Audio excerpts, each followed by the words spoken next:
Welcome to another college-wide Graduate Institute Summer Lecture Series event. My name is Ned Walpin. I am the Associate Dean for Graduate Programs in Santa Fe. It's wonderful again to see students, staff, faculty, and alumni from both campuses, as well as some prospective students and other friends of the college here this evening. I would first like to let you know that there will be a lecture on happiness in Book 1 of Herodotus's Histories by Carrie Baldwin tomorrow evening at 7:30 p.m., 5:30 Mountain Time. Information on how to join that lecture has been sent out in separate emails and is also posted on the St. John's College website. Next Tuesday, for our final event of the summer series, tutors David McDonald and Topi Hakero will be holding a conversation on technology and life. That event will take place slightly later than our other events we have this summer at 8:30 p.m. Eastern Time, 6:30 p.m. Mountain Time. Information for that event will be sent out by email as well as will be posted on our website. I am happy to introduce my colleague Janet Dougherty. Ms. Dougherty was an informal mentor of mine in my early days at the college, and I've had the great pleasure of teaching senior seminar with her years ago. I don't know if she even remembers that. Oh, I remember. Ms. Dougherty will be speaking on the recovery of the good and the noble. Can Xenophons Socrates help? This event will be organized as follows. Ms. Dougherty will first read her lecture, and then we will open it up to questions from the audience to be submitted in the Zoom Q&A function. I will read the questions aloud to Ms. Dougherty and for the audience to hear. Ms. Dougherty, it is your turn. Okay, thank you. This talk is not simply about Xenophon. I am using his Socratic works to reflect on our contemporary situation. The difficulty of reading Xenophon's Socratic writings have provoked in me a sense of urgency about the separation we must traverse to be able genuinely to read certain texts, especially ancient Socratic texts. Many of us have read so many Platonic dialogues intermittently that we imagine nothing interferes with our access to Plato's meaning.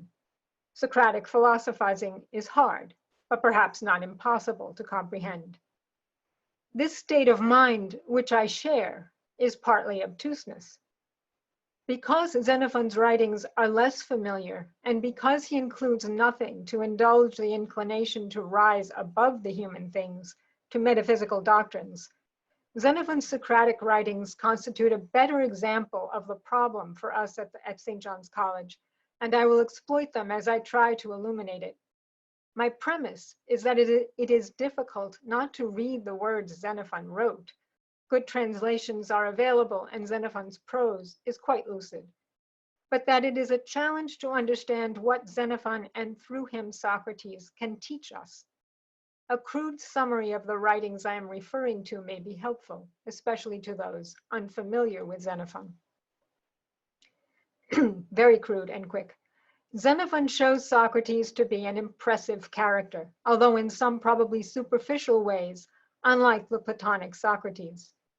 In Xenophon's Symposium, Socrates is more overtly playful than we see him in Plato. He enters a beauty contest, for example, and he wins, though only in speech. He seems more conventionally moral. At least he makes a splendid effort to deflect the host's pederastic plans and to guide those who will attend to him toward friendship.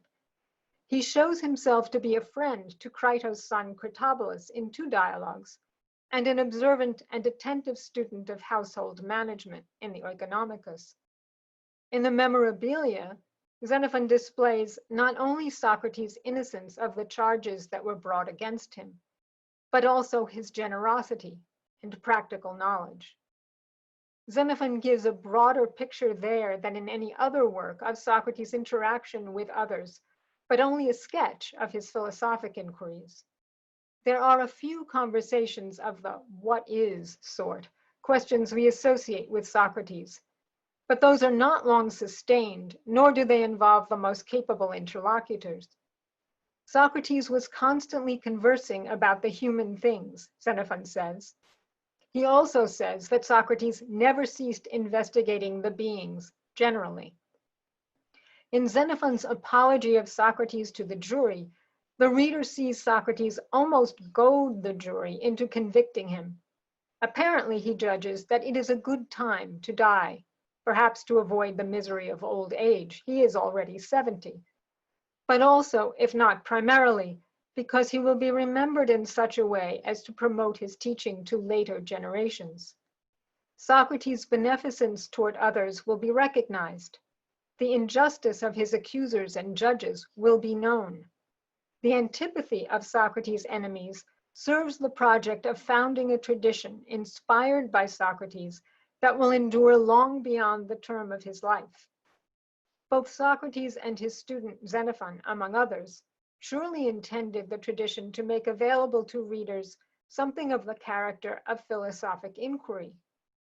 If we are not to encounter that tradition merely as a historical development of which the beginning is obscured by more modern tendencies, that is, if we are actually to learn from Socrates, we must discern both why he was controversial and why he was so admired and even loved by Xenophon and other companions. These tasks are part of our project of reading Plato as well, but when we read some of Plato's dialogues, we may go so far as to forget that Socrates was an Athenian citizen. Xenophon reminds us constantly.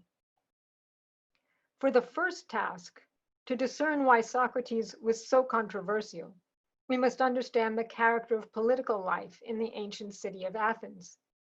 His teaching was disturbing to contemporary citizens. His inquiries must have challenged the basis for their pride and position. Did Socrates' conversations disrupt the shared life of the city? What convictions did Socrates undermine or attack? For the second task, to understand how Socrates made himself loved, we must begin from Xenophon's reports of his interactions with others. According to Xenophon, Socrates benefited all those he encountered who attended to him. He examined what each of the beings is, but he never stopped conversing about the human things with human beings. Xenophon does not clarify how his inquiries into the beings overlapped with or extended beyond his understanding of the human things, or to what extent they depended upon one another. There is no departure from the cave into a clearing where the beings can be seen as they are. Socrates' examination of the human things was embedded in the conversations in which he helped particular human beings pursue their good. The two tasks are intertwined, and I will address them together in what follows. But first, a short digression. If Pierre Manon is correct, we are at a grave disadvantage in undertaking both projects. Manon claims in his book on the metamorphoses of the city that since modern life takes place in a context so dissimilar to the ancient city, one must struggle to grasp the possibility for humans of membership in a self-governing political body. And yet, our political life is comprehensible only in light of its beginnings in ancient politics. Quote, "In the eyes of Greek thinkers, the human phenomenon reveals itself first and most eminently in the city. We could say that the things in themselves are the political things," Manon says. End quote. For the ancients, at least, what it is to be human is not separable from the life humans share with one another in the political community of the polis. Within the modern state, there are cities, to be sure, but nothing like the Greek polis, and so the human itself eludes us. Manon's warning deserves to be cited directly, I'm quoting. In the eyes of Europe's first political science, our moral life is necessarily mutilated. For since the end of the city, we no longer achieve the highest possibility inscribed in our nature. The original political experience that ushered in the series of our political experiences, the one that continues to inspire them, has become strangely inaccessible. The effort to know ourselves requires the most rigorous examination possible of our relationship to this original experience, and so, first of all, the most rigorous examination possible of this experience itself." End quote. Manon goes on to examine the character of citizenship in the Greek polis and the transformations away from genuine political life to the present time. What distinguished the ancient city? Manon focuses on the creation by the polis of possibilities for effectual human action and speech, possibilities that the modern state has radically limited. In democratic Athens, the speeches of citizens led to actions of the city as a whole. Our mutilated state is one in which action of this sort is no longer possible. Speech of this sort. The attempt to comprehend and assess political alternatives through speech produces no evident outcomes. This is a situation that is easily recognized and far from new. Manon's intriguing statements seem to derive from the Aristotelian idea that polis life is in accord with human nature, but must be established somehow by men. Only then does discourse, especially about the just and the unjust, occur, and such discourse distinguishes the human from other kinds of beings. Shared customs and conventions enable citizens to act in the attempt to establish their place and the city that binds them together in the larger cosmic whole. Conventions circumscribe inquiry, but nature is not completely obscured by them. Conventional answers to aggressive questioning may disappoint the inquirer, leading to a dialectical confrontation of convention and nature. The beings as they appear to political man may open up to make visible the beings as they are. Citizens are liberated by the city to engage in leisurely reflection. Friendship, too, is made possible by their common pursuit of worthy ends. At St. John's College, we attempt to educate ourselves and each other in a way that gives us some small hope of understanding ancient politics. That education includes the life we share in common when it is at its best. For in normal times, attendance at the college means that we uproot ourselves from life in the midst of our families and our communities generally, to become part of a small community of fellow learners. The college community is by no means a polis. It is certainly not self-governing, but it hints at a few of its characteristics, enough perhaps to enable us to imagine genuine political life. More obviously, it gives us a shared sense of what is worth our time and commitment, and what we can share with those whose friendship we cultivate. But we are all moderns, molded as well as protected by the modern state. Manon's concerns are different from mine, and I will not elaborate further on his arguments, but it seems to me true that our sense of the political is defective in comparison with experience of the ancient polis. Why does this matter? One reason is that the polis, for all its flaws, was the context for Socrates' inquiries. It was the context for the friendships he promoted and shared. Socrates and his companions had a foundation for their inquiries in a common, if preliminary, sense of goodness and nobility, in the notion of gentlemanliness.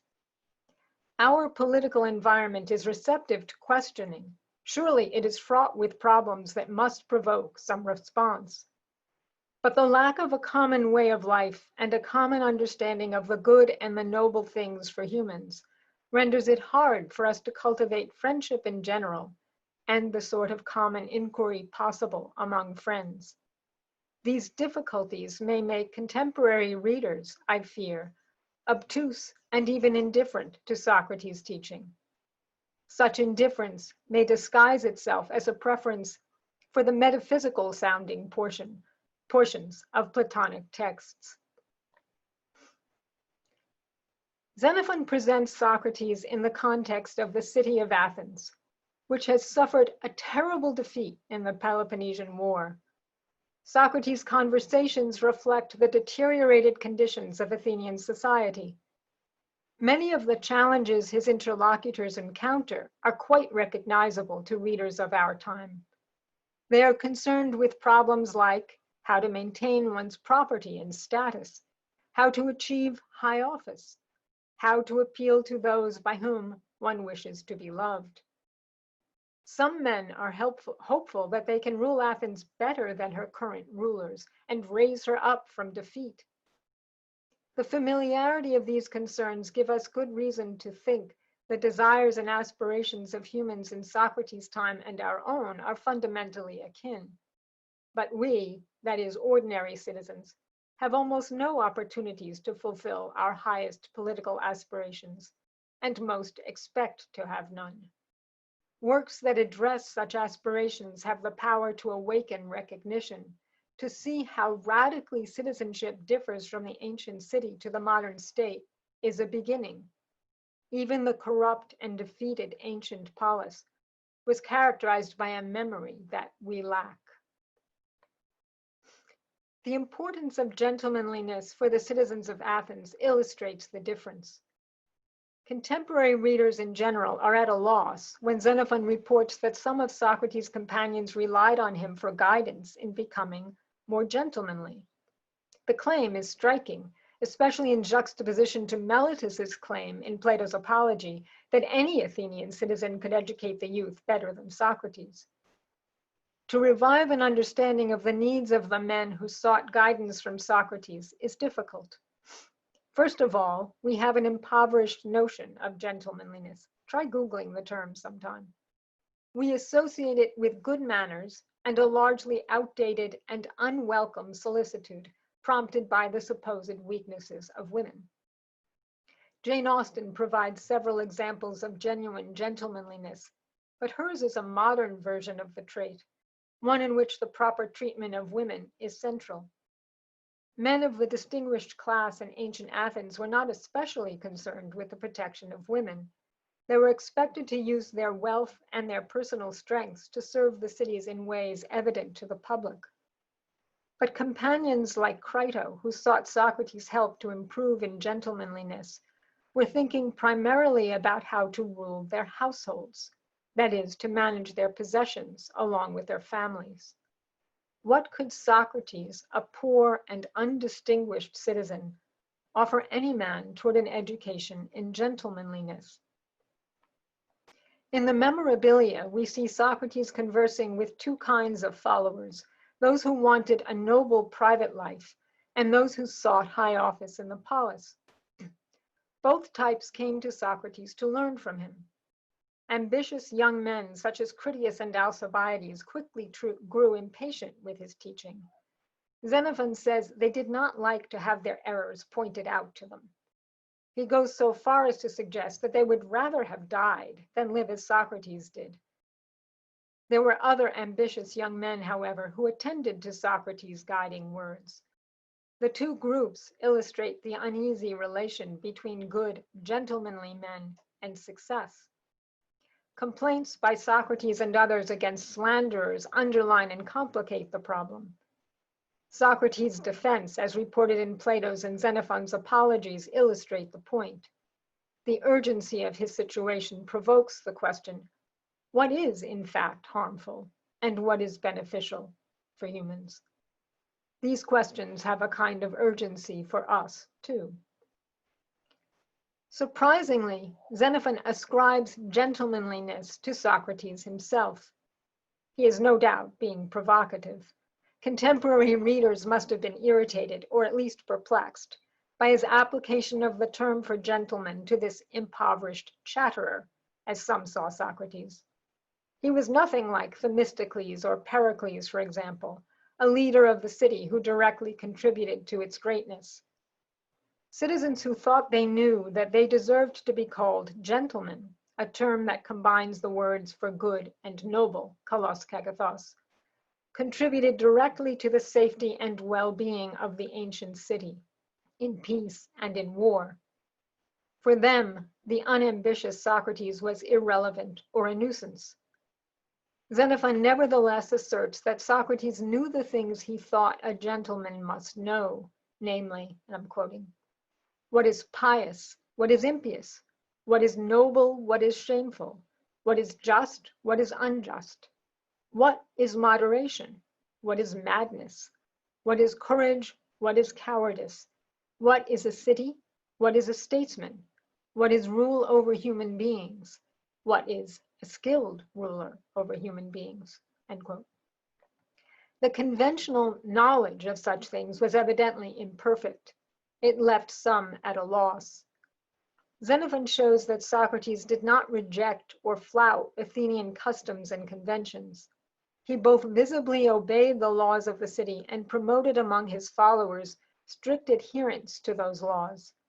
His knowledge of piety, moderation, justice, and other virtues and vices was developed in relation to the views shared by good citizens.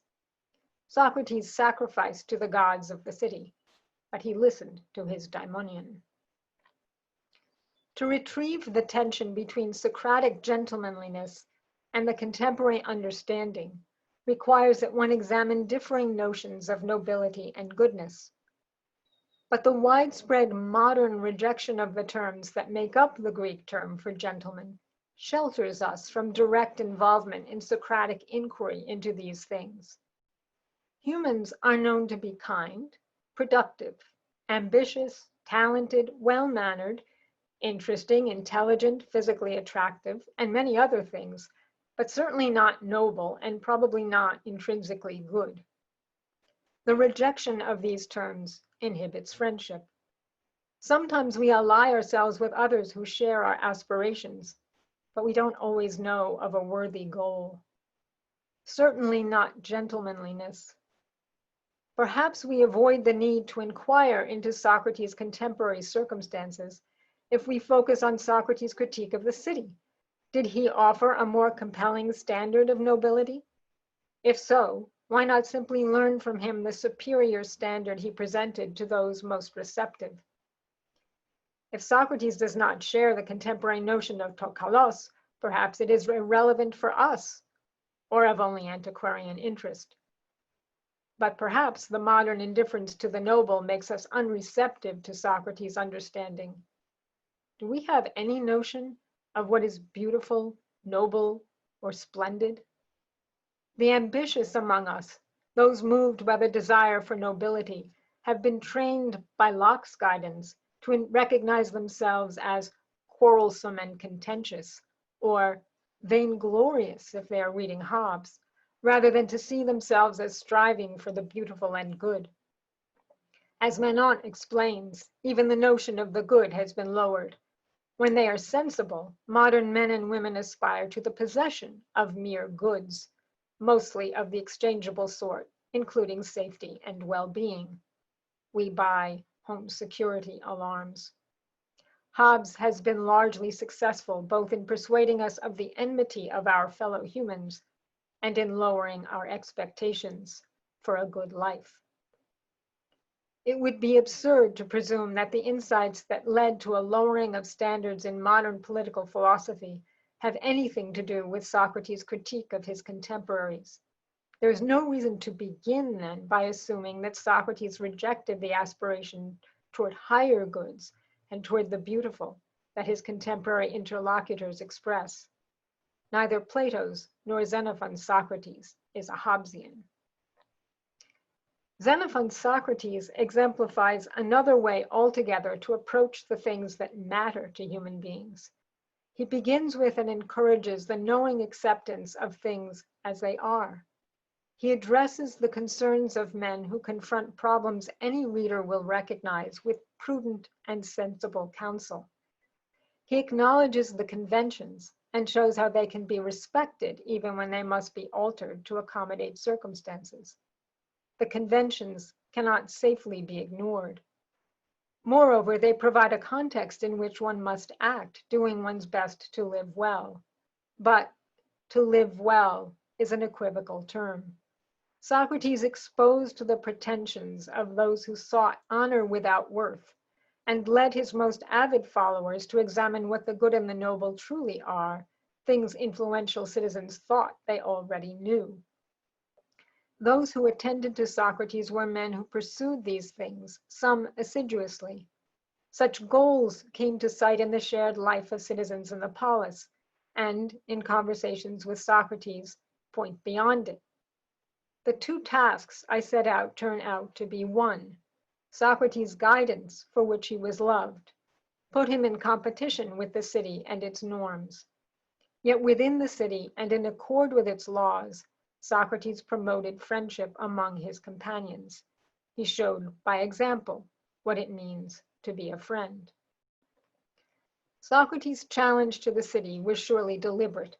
In Plato's Apology, he claims that he acted as a gadfly to improve the city. In Xenophon's Apology, he claims to be best at educating others.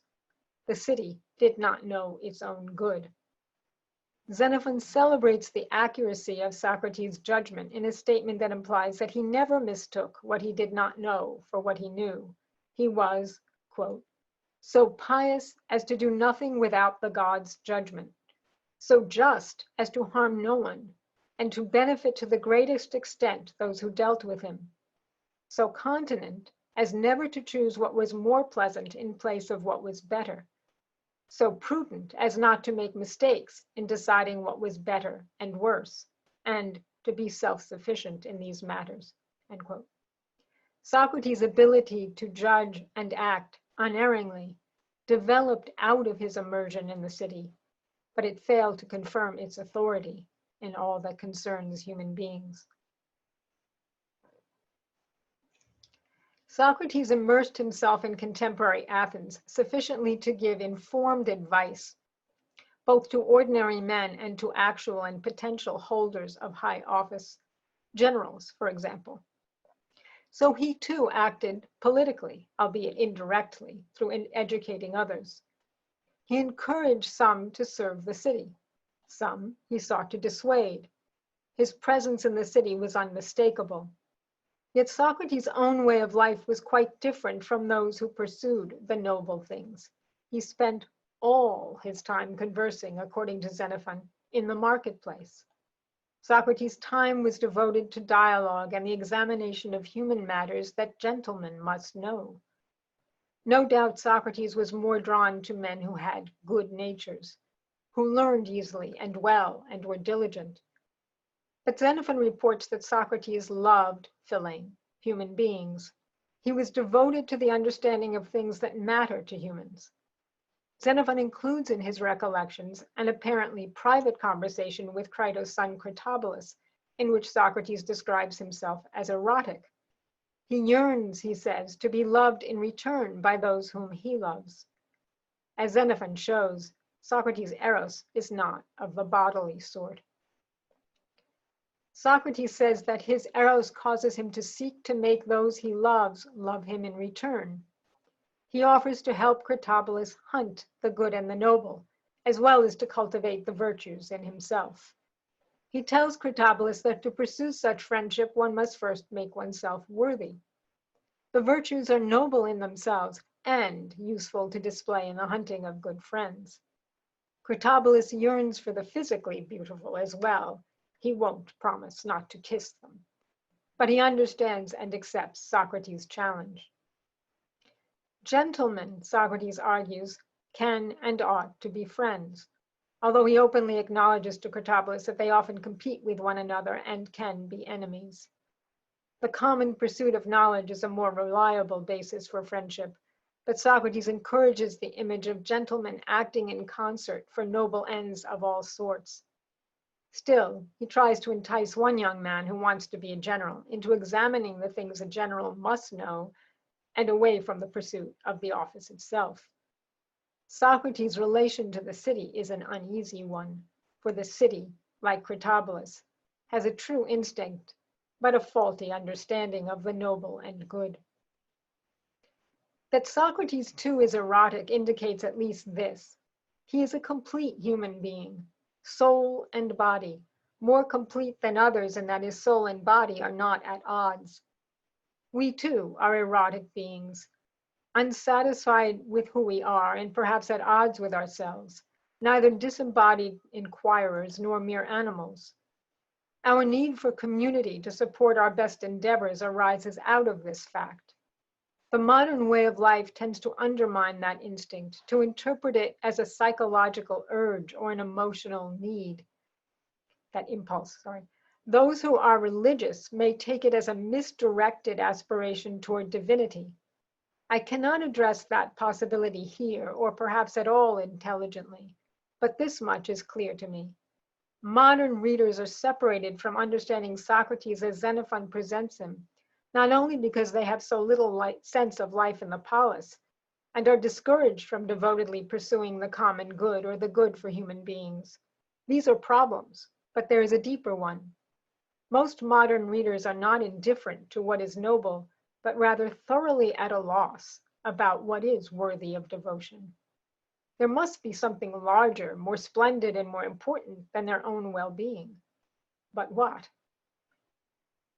Generalizing crudely, modern understanding includes the conviction that goods can be associated with needs based on biology and psychological science. The common good is generally thought of as nothing but a collection of overlapping goods. Modern human beings are much less likely than Xenophon's original audience to believe that there is a good beyond the fulfillment of needs, that does not emanate from our feelings, and which responds to the deepest aspirations of the human soul. We are at a double disadvantage then in reading Xenophon. We enhance the difficulty if we escape the human, into otherworldly ideas. But these are disadvantages, not causes of paralysis. One can ask seriously, what is noble or beautiful, when one knows one lacks an adequate response? Genuine questions arise out of partial self-knowledge, and self-knowledge requires awareness of the things that hinder us in the pursuit of a good life. Xenophon helps to establish the tradition of political philosophy by presenting Socrates for us as a human being among humans, one who is concerned with the good and the noble things. Socratic inquiry into the good and the noble evidently began with the conviction that these things are unclear to most human beings. He proceeded with the assumption that they are accessible to rational inquiry.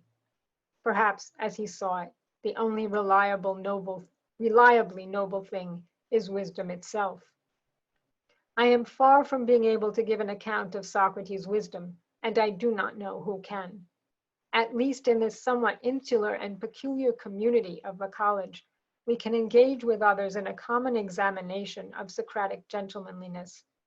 In the Socratic tradition, pursuit of the good and love of the noble are not antiquarian endeavors.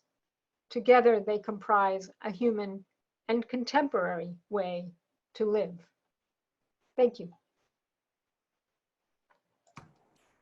Thank you, Ms. Dougherty.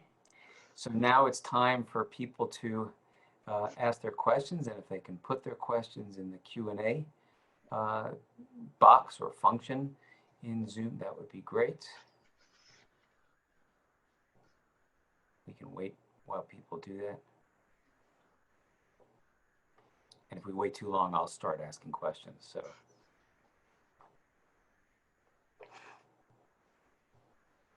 Oh, here comes one.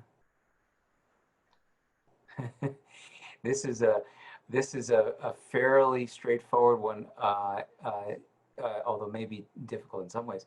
Do you think we should add Xenophon to the program? And I'm going to add to that. And if so, why? Okay. Yeah, I think it would be hard to pick out a Xenophon reading that that would be enough for people to learn how to, to get used to reading Xenophon in seminar. I mean, it would be kind of neat maybe to read Plato's Apology of Socrates and then Xenophon's Apology of Socrates to the jury. One could do that, I think, relatively easily. Of course, there's always a problem of what to leave out.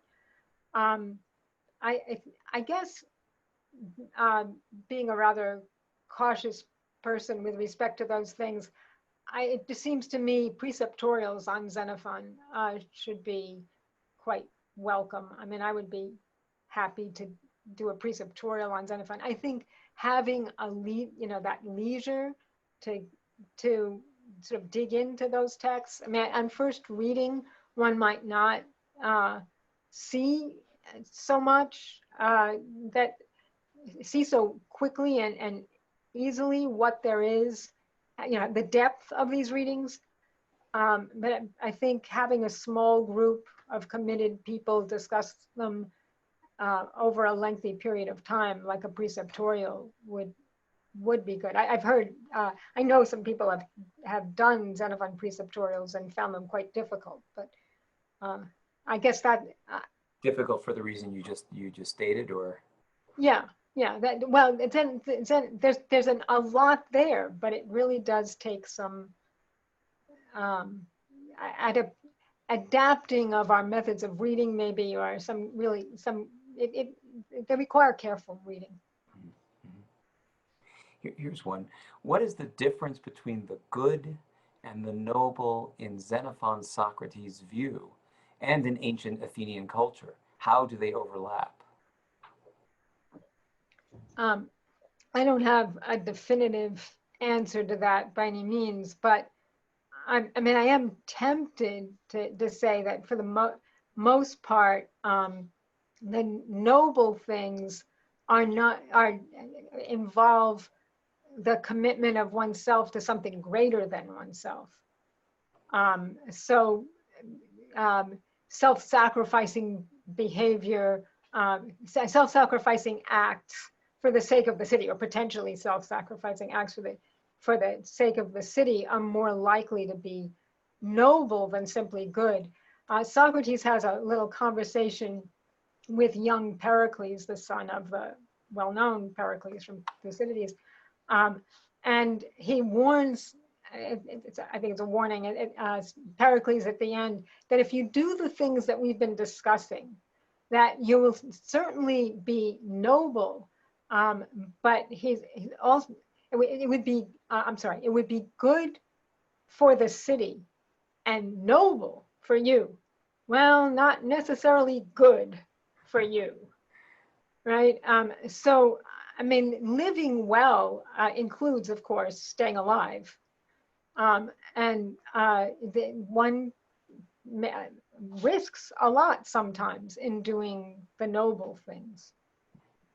I don't want to reduce the good things to the fulfillment of needs by any means, mere survival and the fulfillment of needs.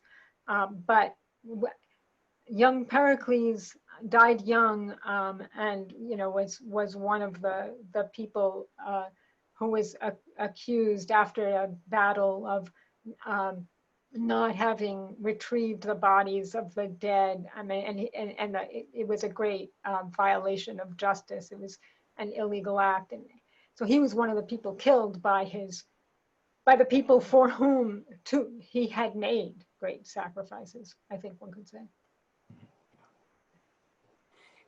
What makes Xenophon's writing more rooted in polis life than other Greeks? Well, obviously Thucydides is deeply, what he's writing about it is very revealing of the polis. I just really mean something fairly simple. You see Socrates in the Oikonomicus talking at length with somebody who has the reputation of being a distinguished gentleman. He's a landowner who has who's very successful, is prominent in the city. You see Socrates talking with people about their political ambitions and dealing with the kind of difficulties that arise in everyday life.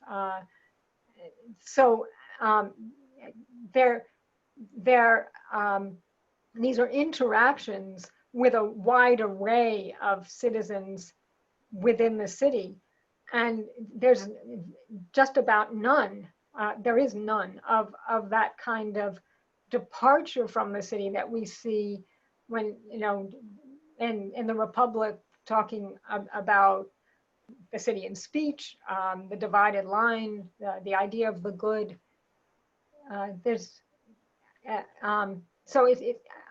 I mean, I didn't mean anything, anything that isn't obvious to someone reading these dialogues, I think. Yeah. Now, one can ask, is that just a context? I think not. I think he's really, I mean, you see him, I mean, by no means simply articulating the conventions, but really immersed in the concern of the lives of people. Oh. Well, so maybe this question can extend this just a little further. Can Xenophon teach us gentlemanliness, and who can teach us womanliness? Yeah, okay. I think Xenophon can teach us what the concerns are in gentlemanliness, but it's only a beginning. I mean, it seems to me how one combines the pursuit of the good and the noble, apart from pursuing the philosophic life, it's not really answered in anywhere that I see in Xenophon. There isn't a nice, succinct formulation. And I think if we're going to pursue something like that for ourselves, we have to try to understand what it would mean to live well here and now. I think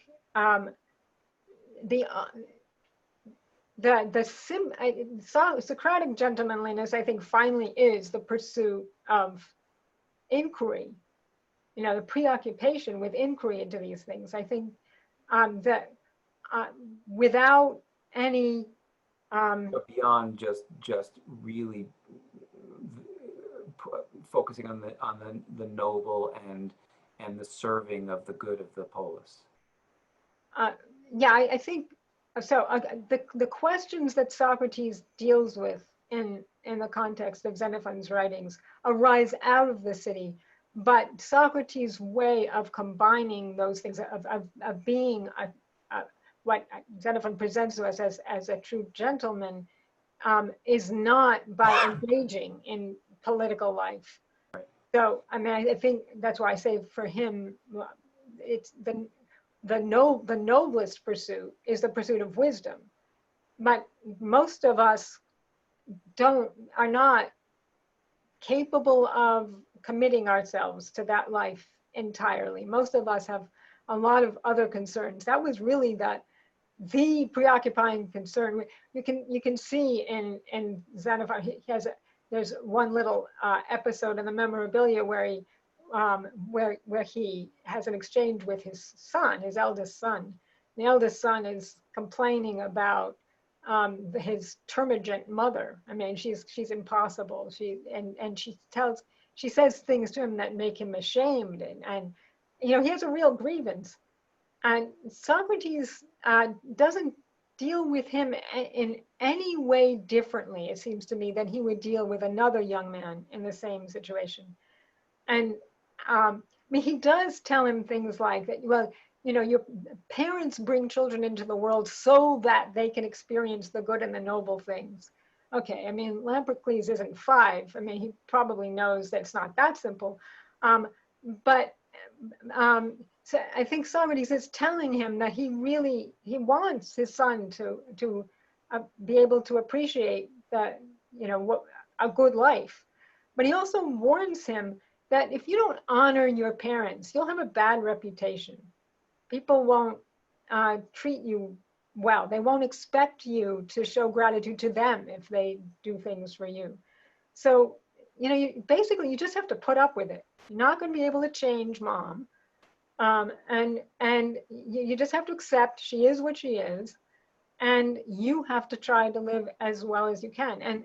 And that's not substantially different, it seems to me, from the way he would deal with other young men who might be in a comparable situation. So he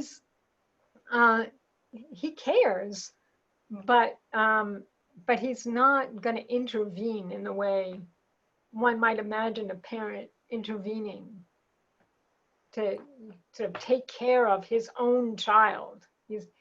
That's not, I mean, his own pursuits are the pursuit of an understanding of the human things.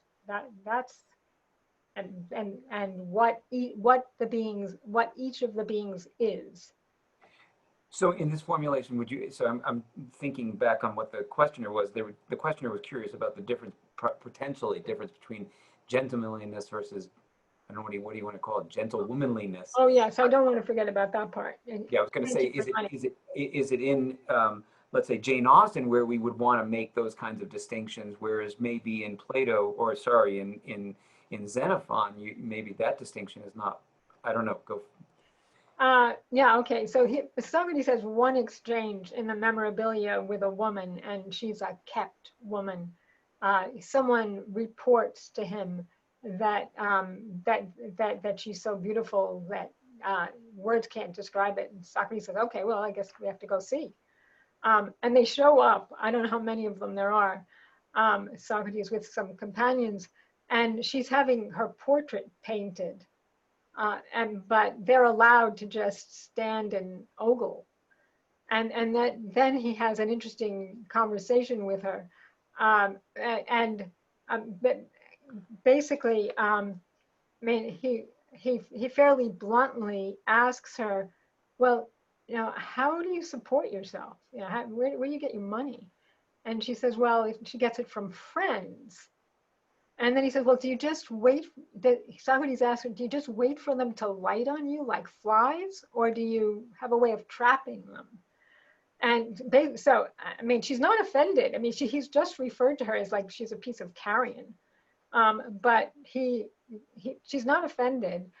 She kind of and banters with him, sort of. And she thinks she can get him interested enough to come to her. He basically tells her that, well, she's the one more interested in him and she should come to him.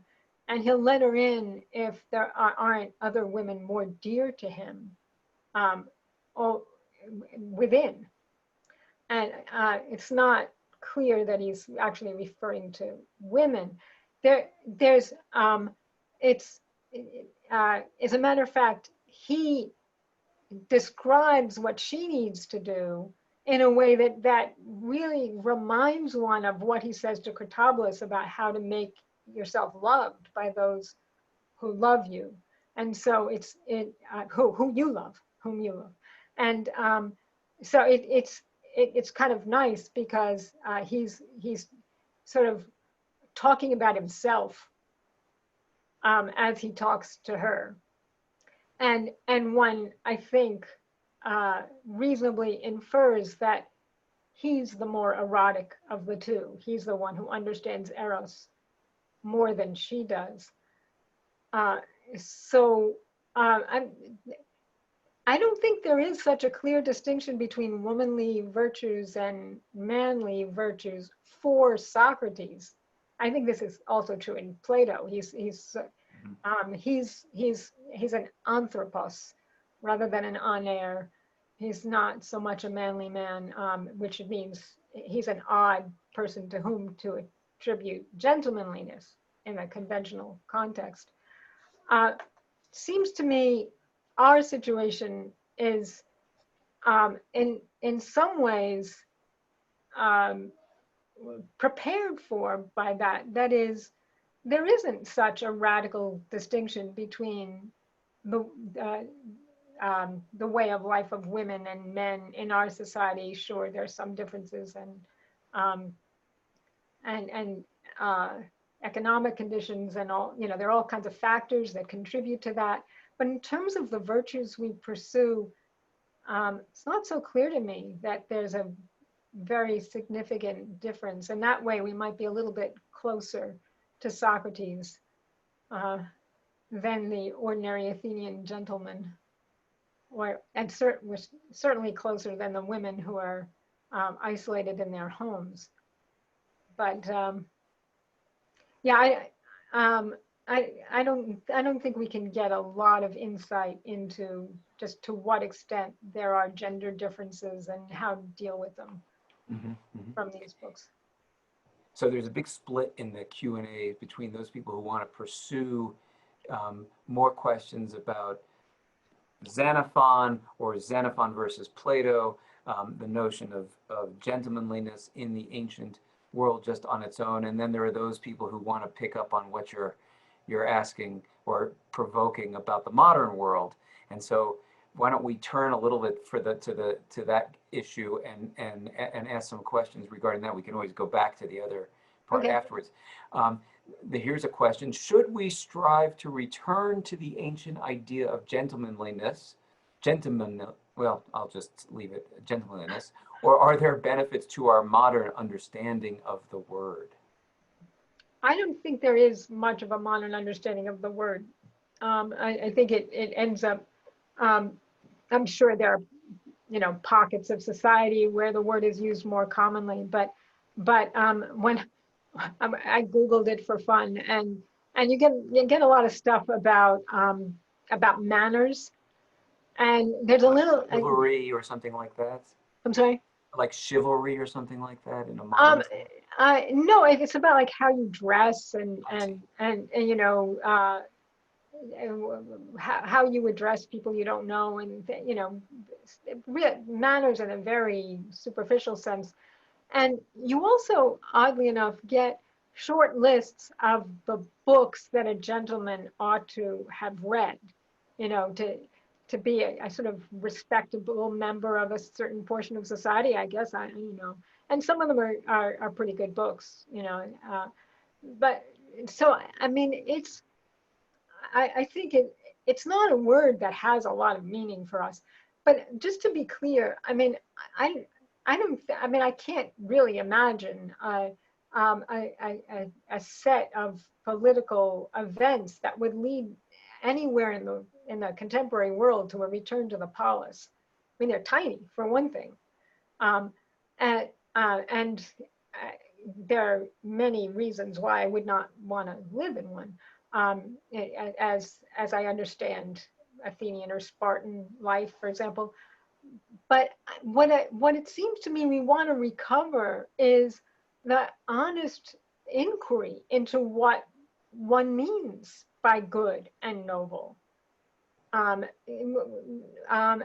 think, as I suggested, that even the use of the word good has sort of collapsed into goods, and that's partly the consequence of um, the um, the economic freedom and the centrality of economic rights, um, as understood in contemporary free society. The political activity is really quite rare, right? I mean, even when one votes and thinks, okay, now I've done my citizen duty. That's a really limited activity. I mean, we have neighbors who used to do a whole lot more, organize groups who concern themselves with soccer fields for kids and stuff like that. But it was really at an extremely local level. So a little neighborhood, really. So political activity is not something that's really available to us. So it seems to me it takes some work just to recover the questions, to recover that, and to try to recover an understanding of what that is. What a pursuit of the noble is. I'm not saying it's by any means beyond the ordinary human capacity once one turns one's attention there, but it isn't part of our everyday experience. So it seems to me part of what we turn to these books for is to get a sort of vivid sense of those concerns. And it seems to me if one also recognizes them, as Pierre Manon does, as fundamentally human, well, then we have to think about the fact that we're in where our lives are somehow constrained so that we cannot live a fully human life. Now, what does that mean? Where do we go from there? Well, um, I, I mean, I think there are answers to that. I mean, Rousseau talks about trying to live as fully as possible in the context of one's family, privately. Um, and one has to assess, is that a satisfying response? I mean, obviously there are lots of problems with the family too. So um, the sweetest sentiments known to man may be really not enough. And of course, so is relying on sentiment as the core of that. So it seems to me we want to recover the question. I don't think we can find in a book a sort of plan for the way of life that's going to for a way of life that will be fully satisfying or will respond to our deepest yearnings. Yeah, actually, you're pointing something that I was wondering about. I'm going to interject a question of my own. It seemed as if you were, it's right to say, we've got a definition of the noble and the good, and that was manifested in the polis and maybe most, in a most reflective way through the life of Socrates. And that the alternative that we seem to find ourselves in, which would be a kind of Lockean or Hobbesian world where in fact it's just basic needs or even just pleasures at best that we seem to be focused on, doesn't seem to compare at all. But I'm wondering if, and you just pointed towards this in a way, but maybe we could look at it a little more explicitly. In Rousseau and then maybe more radically in Romantic authors, we have a notion that doesn't seem to be minimal or de minimis in a way that to basic sort of just material goods. There's actually a kind of spiritualism, a kind of spiritual quest, a kind of notion that our human fulfillment may actually be, maybe we could recognize it in a way that maybe the Greeks couldn't have known, which is a kind of development of the soul in a kind of searching way that maybe the constraints of gentlemanliness, in fact, would prevent us from seeing. What's your thoughts on that? Okay, two things. One small thing first. For Hobbes, the pursuit of science was, I think, extremely satisfying for him. It's obviously not going to be a widespread pursuit, and it's not going to be a pursuit of the people in general. So there's that difficulty. But so there is something high, one might say, at least worthy of the commitment of those for whom it's attractive and maybe possible. So that's just a small point. But it seems to me the romantic response that Mr. Walton then is referring to is partly a product, or at least it owes something to Christianity. And it seems to me the Christian distrust of human understanding is part of what has provided a rift between us and the ancients on this. And that's worth recognizing. That is, we can't trust ourselves to see what is in fact a good, and certainly not the best way of life. We're radically defective. We need God's grace. We need revelation. We need help. And the best way to live may be really very different from the pursuits that we left to ourselves we would engage in. And I think that has contributed to a sense that reason is not adequate to discern how best to live. And then it seems to me, well, that this is all, so quick and crude, but it seems to me that has something to do with the Rousseauian emphasis on sentiment. But I mean, how do we sort of sort our sentiments? I mean, I guess the idea of relying on sentiment makes me very nervous. And as I mean, it's pretty clear that people's feelings don't automatically produce concord. If concord could be the thing that we want. Well, that's just one of their of the problems with relying on sentiment, right? I mean, and the sentiments are also, aren't they, formed, shaped to some extent by the ideas that are prevalent in one's society? Are they really natural? So I mean, it seems to me it's true that the departure from polis life has opened up other possibilities, but it seems to me those too bear scrutiny, and I don't know what other tool to use to scrutinize them, but that some use of reason to evaluate them. And so this goes to this is another question that moves in slightly different direction, but in the same vein. I agree that Xenophon's version of Socrates takes the noble more seriously than the moderns, even though he is very critical. What aspect of the noble escapes the reduction to the good? Well, no, this is not, I mean, one can quibble or quarrel with this, I assume, but it seems to me Socrates' life could be understood as a truly good life. I don't object to that, and one could say that he has debunked, in fact, the noble. I mean, young Pericles' pursuit is in a way admirable, but his, I mean, all one has to look at the outcome as tragic and certainly not desirable. But isn't there a kind of striving for, doesn't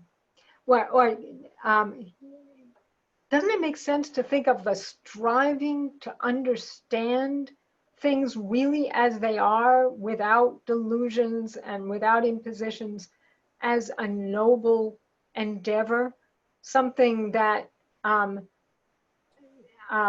mean, it may be very much at odds with the conventional understanding of the noble, but it's also, I'm tempted to say gratuitous, right? It's not something that one feels the compulsion of necessity to do.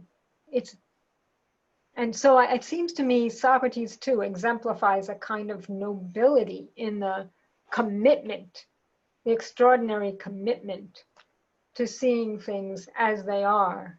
And that means, I don't think it was a real sacrifice for him, but it does mean giving up a lot of the satisfactions of ordinary life that most people find very hard to give up.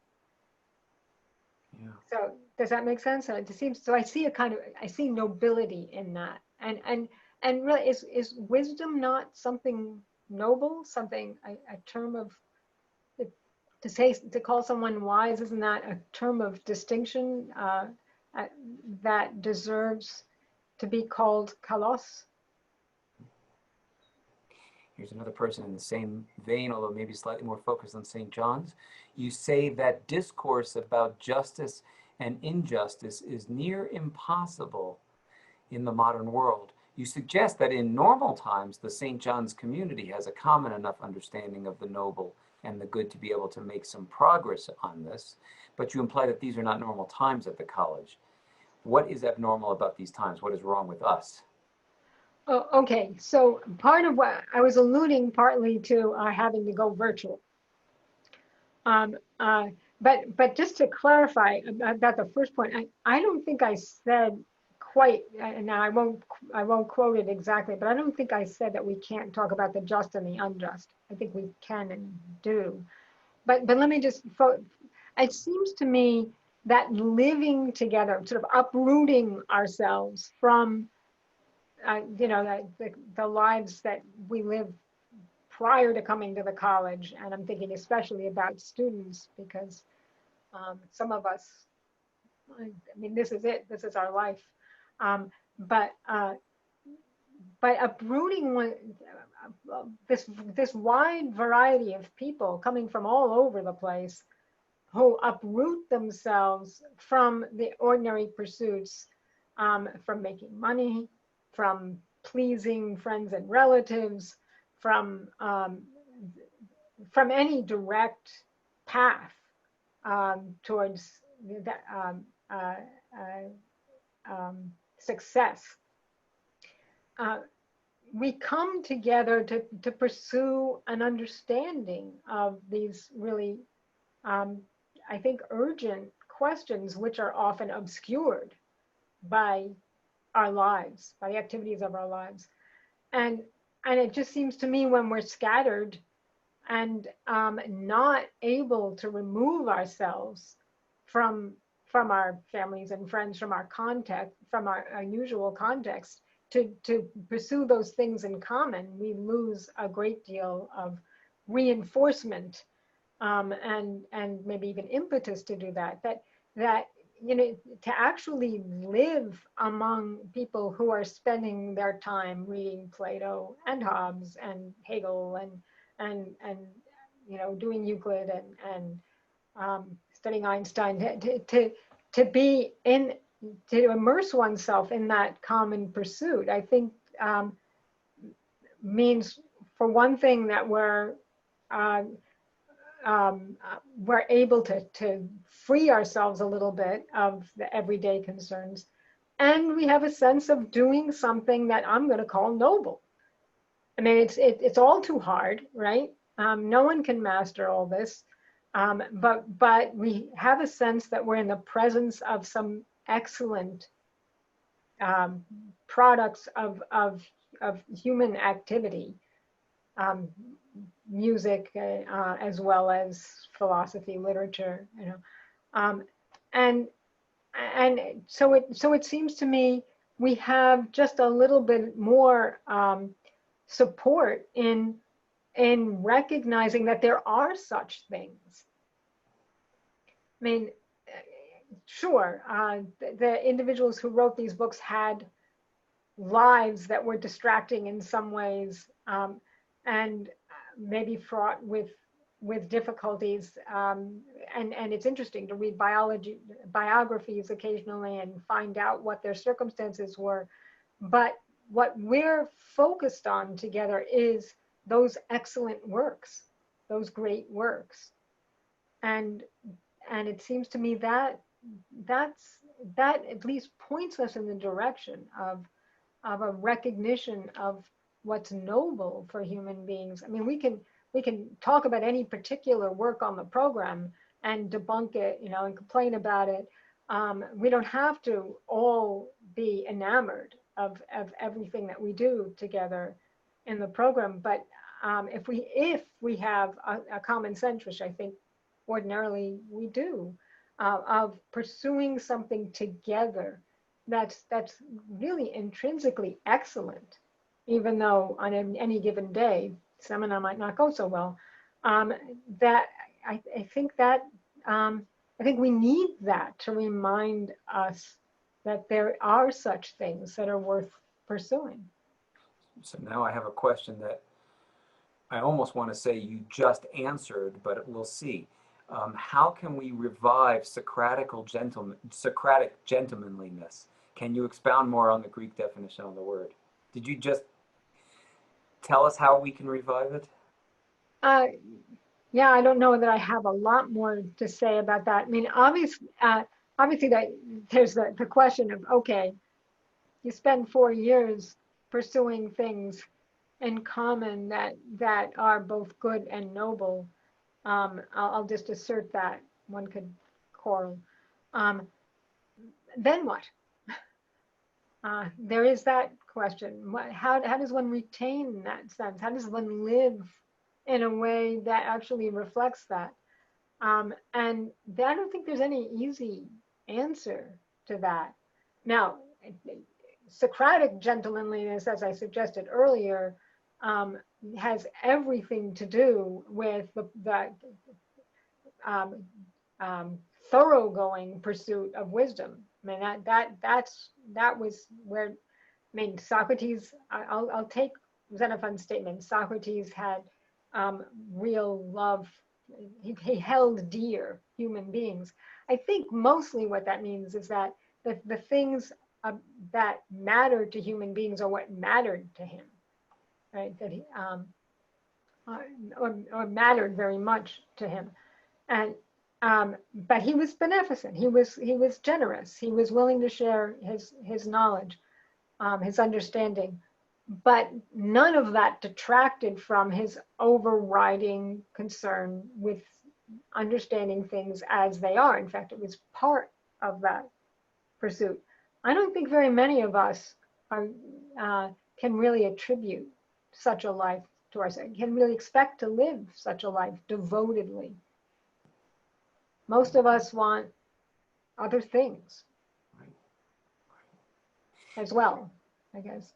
I mean, by the way, I wouldn't want to rule out. So Socrates, so that the Oikonomicus includes that long conversation that Socrates has with a gentleman. It happened at an earlier time, and Socrates is reporting it to Crito's son Critobulus. Crito's son Critobulus likes to go to comedies, tends to be enamored of other young men. He's married, but he's not very much preoccupied with home life.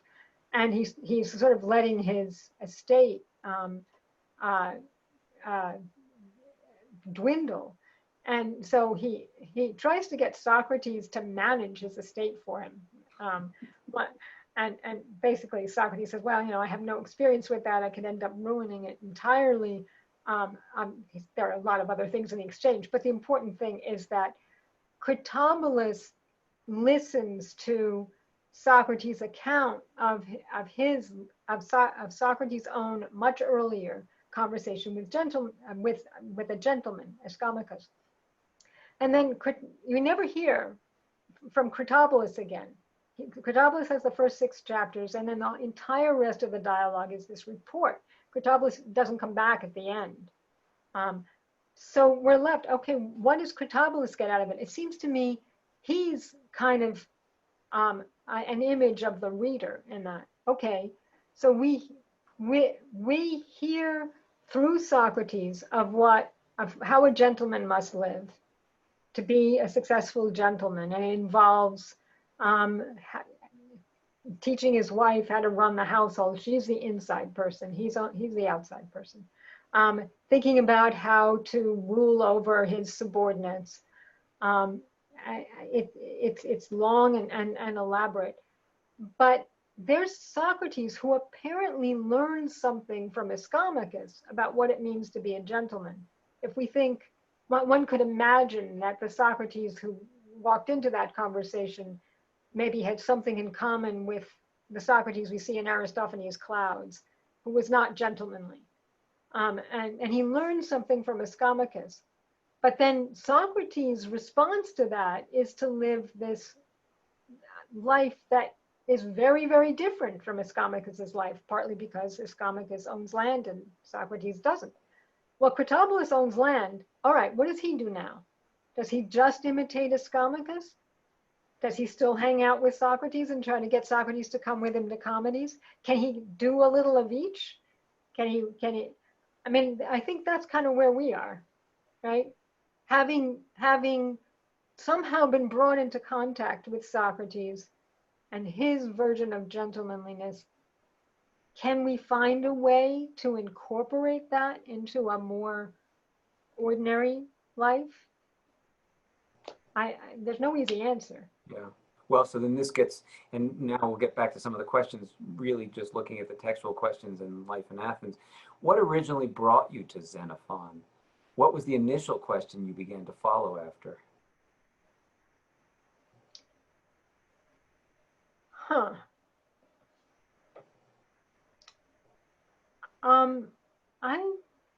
I guess since the first Xenophon I remember reading was the Chiropedia, and Cyrus there is the education of Cyrus. And Cyrus there is a kind of extraordinarily successful ruler who ends up at the end of the book looking a little bit like a tyrant.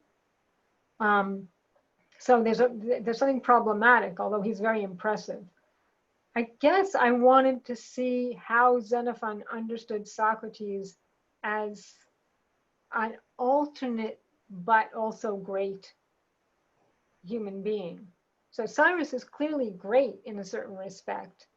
And there are passages in the Chiropedia that could be, that one can find parallels in the description of Xenophon. I mean, Cyrus too is very much concerned with the good and the noble things, but he understands them a little bit differently. So it was, I think, the juxtaposition of Cyrus the ruler and Socrates, who is not a ruler, certainly not in any ordinary sense. He does seem to manage people pretty well, but. Here's a question. On the one hand, you note that we largely lack receptivity to the idea of the good as well as other transcendentals.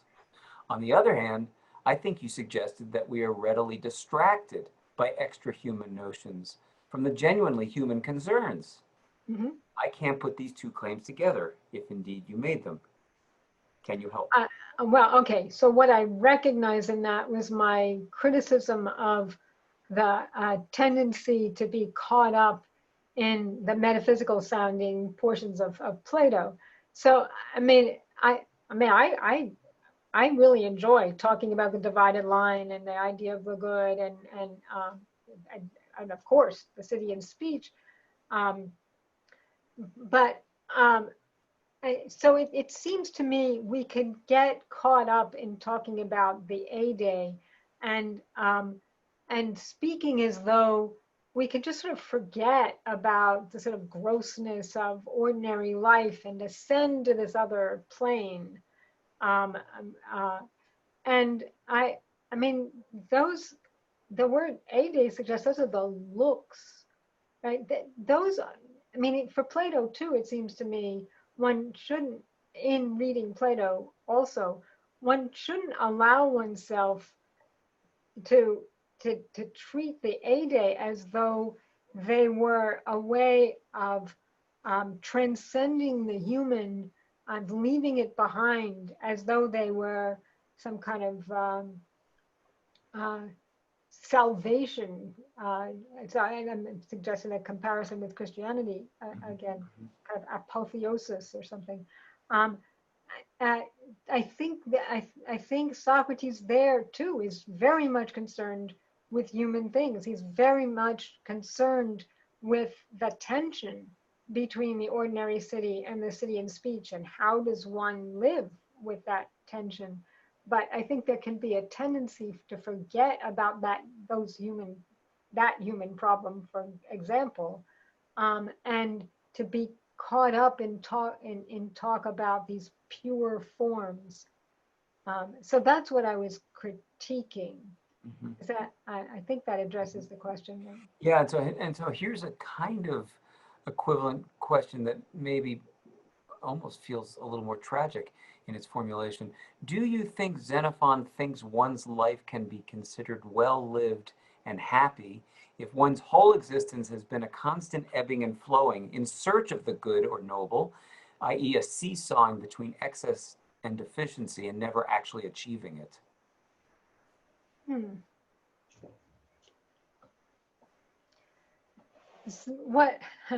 This may not seem like a direct, excuse me, a direct answer, but Xenophon says about the virtues that they have to be practiced. And you get better at virtue by practicing it, just like anything else. You want to be a good weightlifter, you got to practice. You want to be a good carpenter, you've got to practice. You want to be a virtuous human being, you have to practice. So So I guess that doesn't quite fit with the ebb and flow language that I was hearing there. It seems to me that it is indeed possible for human beings to cultivate the virtues, and you do that by practicing them. They're activities. So striving to be more moderate, more just. In Xenophon's memorabilia, there's a great deal of emphasis on continence, on not being distracted by pleasures, starting with sensual pleasures. Mm-hmm. Socrates makes a big point of establishing that with, not the brightest guy, but he does end up becoming a follower of Socrates. He really kind of relies on him. He realizes that he's kind of lost. So I don't think one has to be just lost like that. I mean, it's fairly obvious that some ways of behaving are superior to others, I think. Mm-hmm. And one practices those. One gets better at them when one practices. So this now is pushing into the erotic, and maybe in light of what you were just saying, you might have a certain answer. Ms. Dougherty, can you say something about Socrates being both erotic and complete? Does this depart from the account given in the symposium that eros implies lack? I don't think Socrates ever claims to have wisdom. That's something he pursues. So that's his lack. He also loves human beings. I mean, he cares for certain human beings. I'll take Xenophon's word on that. He isn't always loved in return. I hope I said that he was a more complete human being because his soul and his body weren't at odds. And I'm inferring that from Xenophon saying that he never was distracted by a greater pleasure if he thought that was an inferior, thought that led him to an inferior good. He always did what he thought was best. So, I mean, and that's really remarkable if you think about that. I mean, how many of us can say that?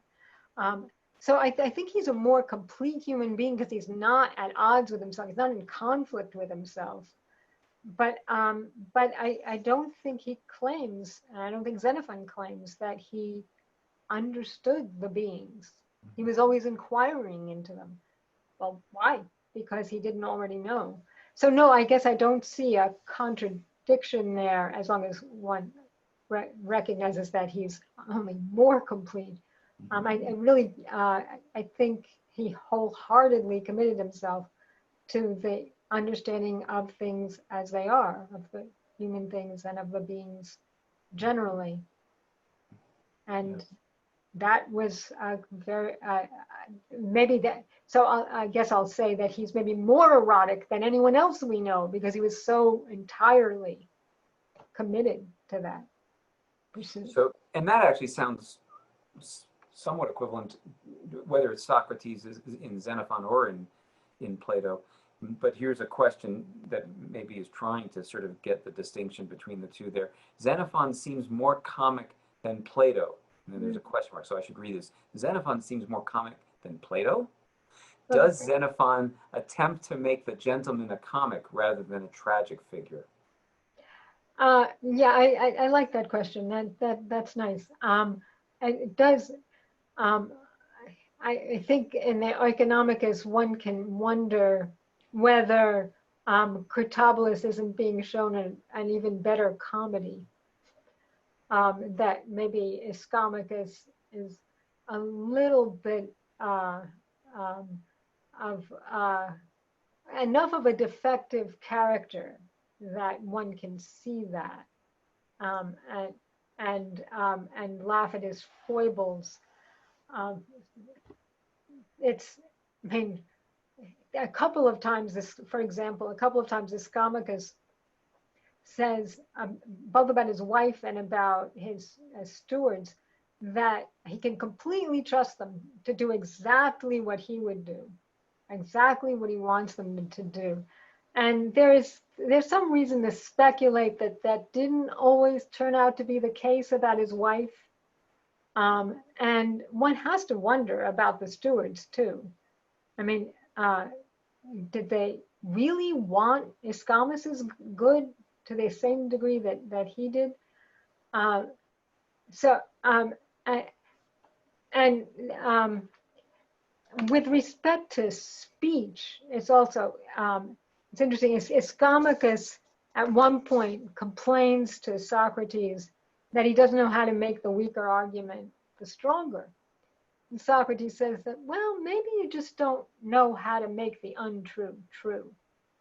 The context is that his wife catches him in some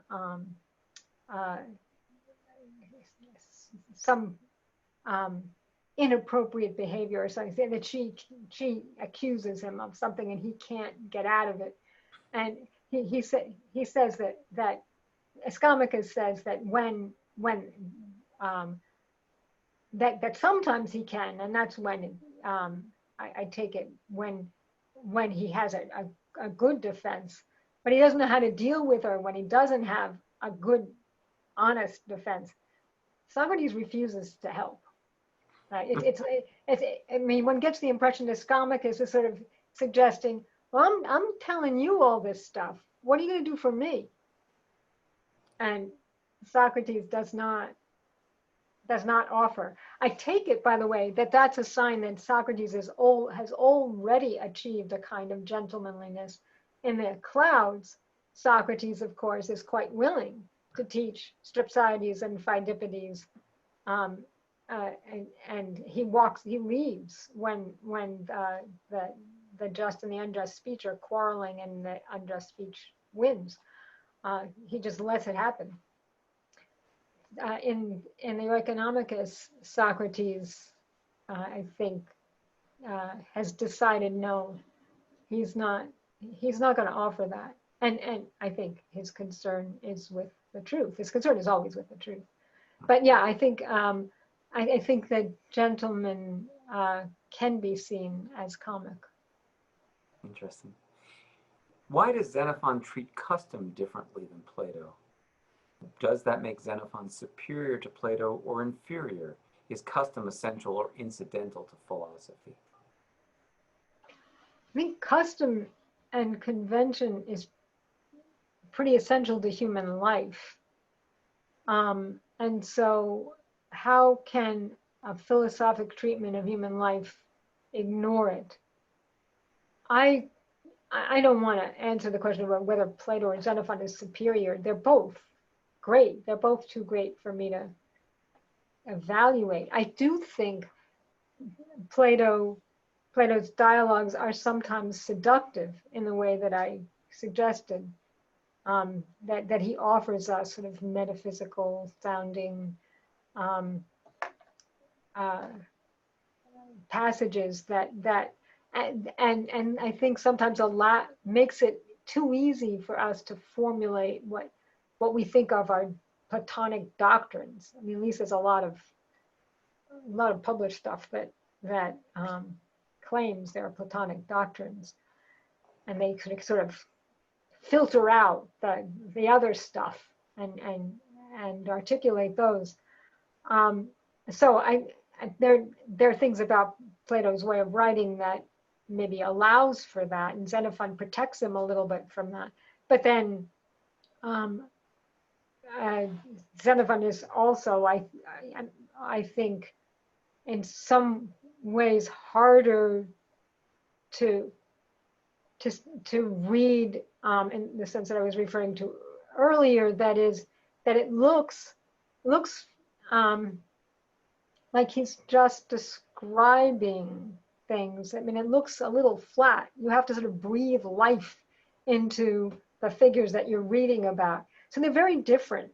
But I guess I just want to say Xenophon's really very great too. Well, so this maybe is a follow-up to that in a way. Why was Xenophon so important to Leo Strauss? He wrote about him pretty consistently between the 40s until his death in the early 70s, Only Plato and Maimonides had a similar longevity for him. Did he put, for instance, Plato and Xenophon on the same level? Okay, there's a lot in there that I don't feel competent to address, but I will say this.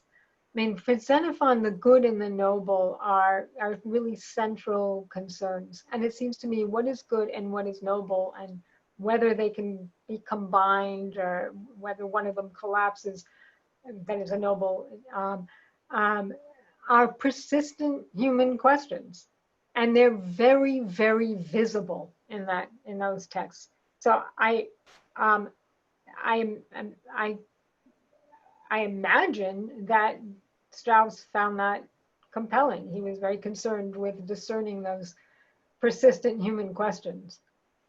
But how to compare the importance of Xenophon to Strauss with the importance of Maimonides or Plato, I'm not gonna try that.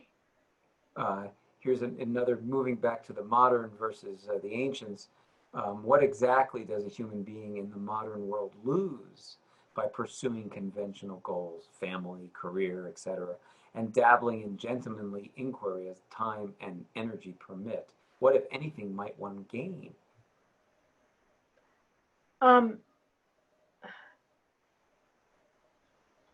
As time and what permit? And Energy? Energy. Energy, yeah. How much do time and energy permit those things? For most people, family, profession, all those things are pretty consuming.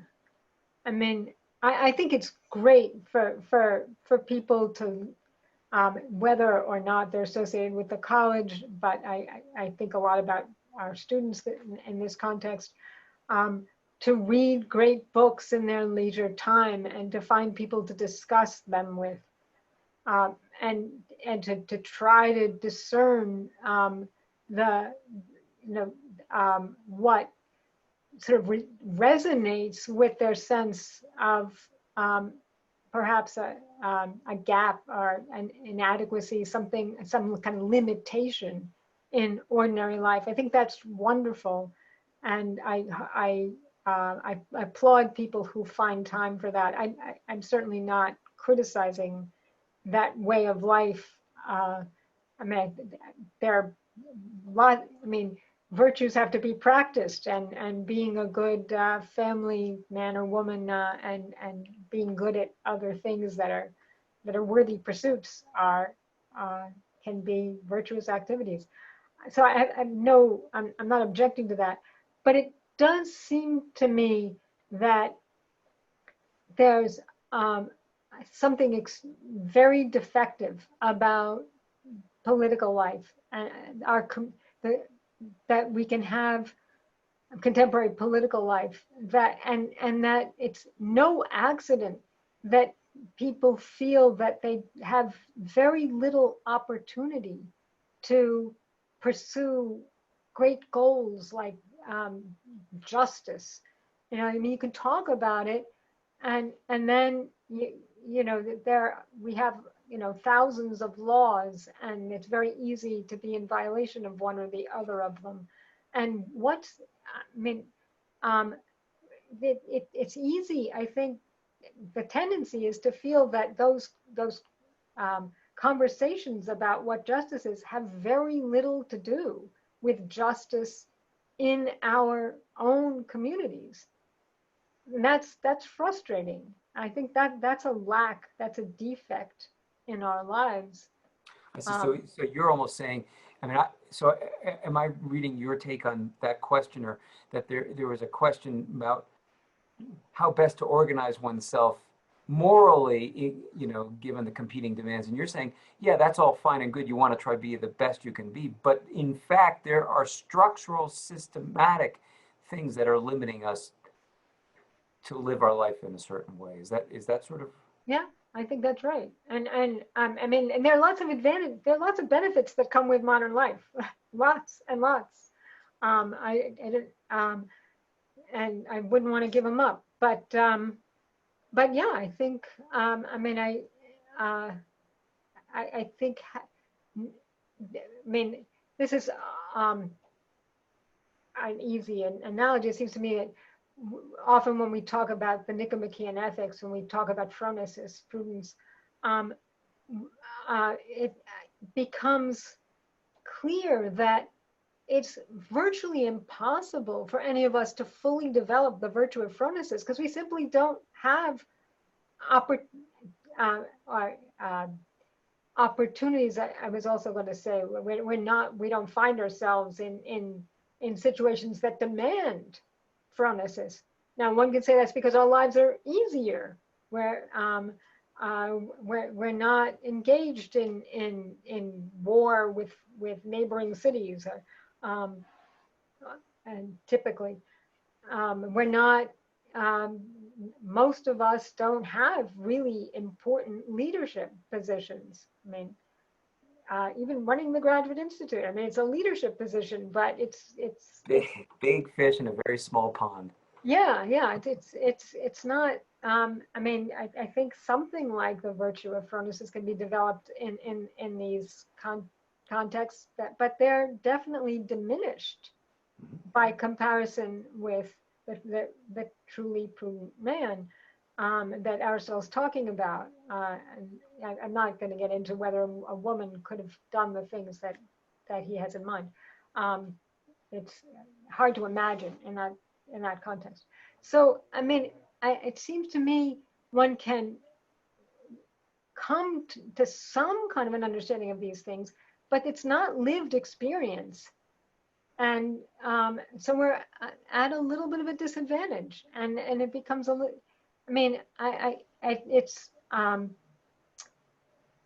think it can sometimes be almost a source of something like entertainment to engage in those inquiries, since they're so much separated from our actual responsibilities. I mean, again, there is some continuity. I don't want to exaggerate. I don't want to say that the virtues that Aristotle talks about, that Xenophon has in mind, are simply unavailable to us, but we don't have the same kinds of opportunities to develop them. And so we don't have them. Yeah. We still have some more questions, although it's already a 7:11. Shall we go to 7:15? Is that That sounds good. Sure. Okay. So here's another question that, in a certain sense, bridges the ancient modern divide. Does the fact that we are particularly critical of ancient, medieval, and early modern customs, does this fact indicate that we are particularly enslaved by our own customs?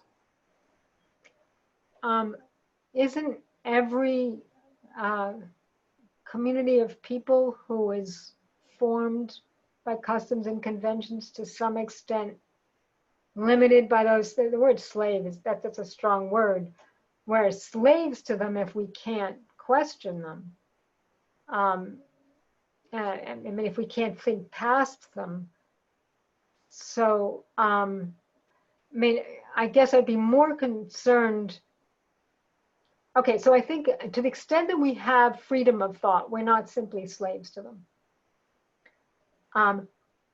But freedom of thought, as I've just indicated, isn't quite enough. We also don't have the opportunities to develop some of these virtues, at least not fully.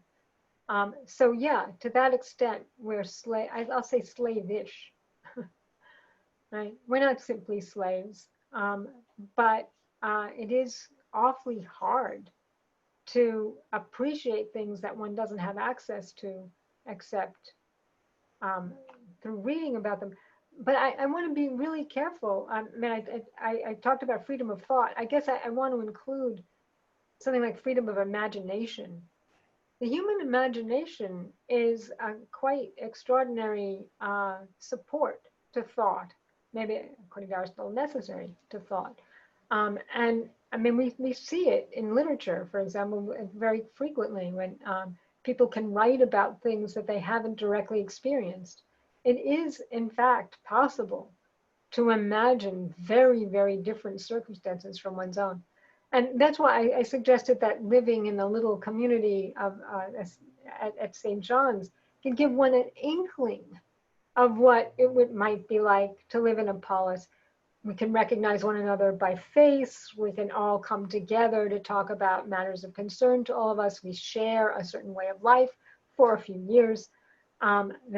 It gives us a little nudge to our imaginative freedom.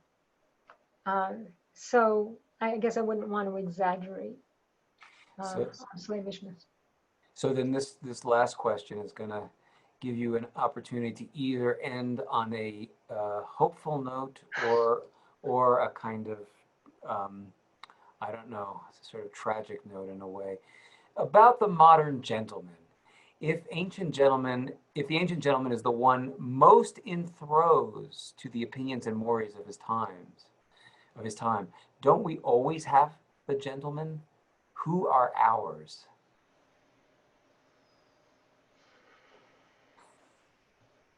And it's only, the stakes are only if we have none, then that's, you know. Boy, I hope there are some. I sort of feel like I felt in a college interview once. I was asked, who are my heroes?